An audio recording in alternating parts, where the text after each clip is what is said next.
Arddangosfa agored yr Eisteddfod Genedlaethol yw un o uchaf bwyntiau calendar y celfyddydau gweledol yng Nghymru. Am un wythnos o'r flwyddyn, Pafiliwn y Lle Celf yw ein horial genedlaethol o gelfyddyd gyfoes, ac mae'n adlewyrchu'r hyn y mae artistiaid a gwneithurwyr neu cyflawni ar adeg benodol. Nod yr arddangosfa yw dathlu rhagoriaeth, wreiddioldeb, gweledigaeth ac amroddiad mewn celf a chrefft cyfoes yng Nghymru. Mae'r Lle Celf yn denu hyd at 40,000 o ymwelwyr bob blwyddyn, a thipyn o sylw o dir cyfryngau hefyd. Cynigir 2 wobr fawr mwyn anrhydeddu rhagoriaeth artistiaid a gwneithurwyr. Y Fedal Aur am Gelfyddyd Gain a'r Fedal Aur am Grefft a Dylunio, yr unig anrhydeddau cenedlaethol a ddyfernir i artistiaid a chrefftwyr Cymru. Yn ogystal, rhoddir ysgoloriaeth artist ifanc bob blwyddyn mwyn meithrin doniau newydd. Yn ôl yr arfer, bydd panel o arbenigwyr yn dethol yr arddangosfa agored ac yn dyfarnu'r gwobrau. Mae'r panel yn newid o flwyddyn i flwyddyn. Dyna'r agoriaeth y drefn.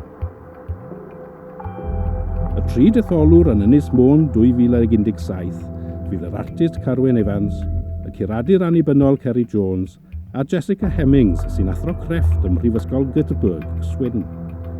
Eleni eto, y bwriad yw dewis gwaith gan hyd at 30 artist. A chofiwch, boed yn gelfyddyd gain neu'n gelfyddyd gymhwysol, mae croeso i bob cyfrwng yn y Lle Celf, gan gynnwys y ddelwedd symudol a chelfyddyd berfformans.